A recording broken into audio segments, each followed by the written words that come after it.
আসসালামু আলাইকুম ওরহমতুল্লাহি ওবারাকাতুহু।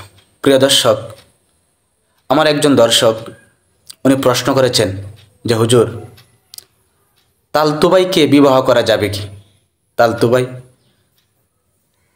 আমাদের সমাজে যেটাকে তালুর ঘরের বাই বলে, অর্থাৎ এক এক জায়গাতে এক একটা বলে, তবে সঠিক বা কিতাবের ভাষায় হচ্ছে তালতুবাই।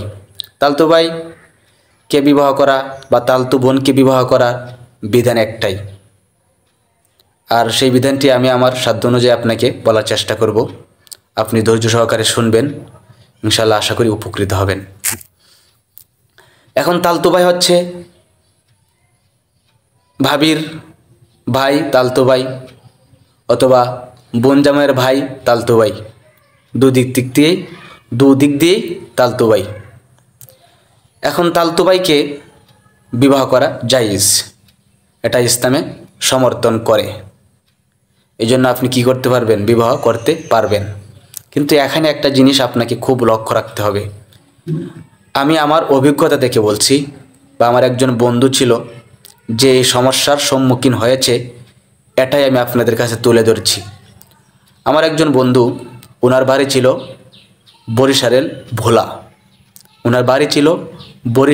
ভোলা। উনি ওনার তালতু বোনকে বিবাহ করেছে, অর্থাৎ ওনার ছোট বোনের জামাইয়ের বোনকে, ননদকে বিবাহ করেছে। বিবাহ করার পরে সে যেহেতু আলেম মানুষ, তার স্ত্রীকে নিয়ে মোটামুটি সুখেই ছিল বা সুখেই দিন কাটছিল, কিন্তু তার বোনের এতটা সুখ ছিল না। ওই জায়গাতে একটু কষ্ট হতো বা একটু ঝামেলা হতো। তখন বাড়িতে যখন নালিশ করত, তখন দেখা গেল তার মা এই মেয়ের নালিশগুলা শুনে, তারা দুজন যে মোটামুটি শান্তিতে ছিল, তখন আবার আস্তে আস্তে তাদেরকেও কষ্ট দিতে শুরু করলো।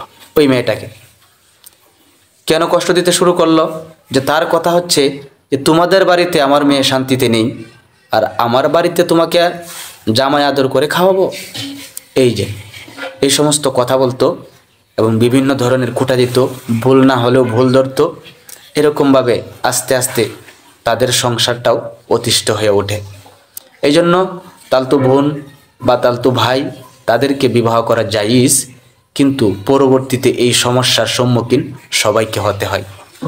এই জন্য যদি না করলেই না হয়, এক হলো আপনি এরকমভাবে তার ভিতরে ঢুকে গেছেন, এখন আর তার কাছ থেকে বাহির হতে পারতেছেন না, বা এমন সম্পর্কে জড়িয়ে গেছেন ইচ্ছা করলেও বাহির হতে পারতেছেন না। আর যদি এমন না হয়, তাহলে না করাটাই ভালো। যদিও ইসলামে জায়েজ বলে, কিন্তু না করাটাই ভালো ভবিষ্যৎ জিন্দেগির দিকে তাকিয়ে।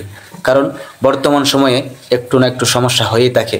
আপনারা সুখে থাকলেও ওই দিক দিয়ে যখন সমস্যা হবে, তখন ওই সমস্যাটাও আপনাদেরকে ধরবে বা আপনাদেরকে পাবে। এই জন্য আপনার যে প্রশ্ন, আমার শেষ উত্তর হচ্ছে যে আপনি বিবাহ করতে পারবেন, তাতে কোনো সমস্যা নেই, কিন্তু এই দিকগুলোর দিকে লক্ষ্য করে একটু সতর্ক থাকাটাই ভালো। যদি পারেন তা করেন, আর যদি না করলে পারেন, তাহলে না করাটাই ভালো।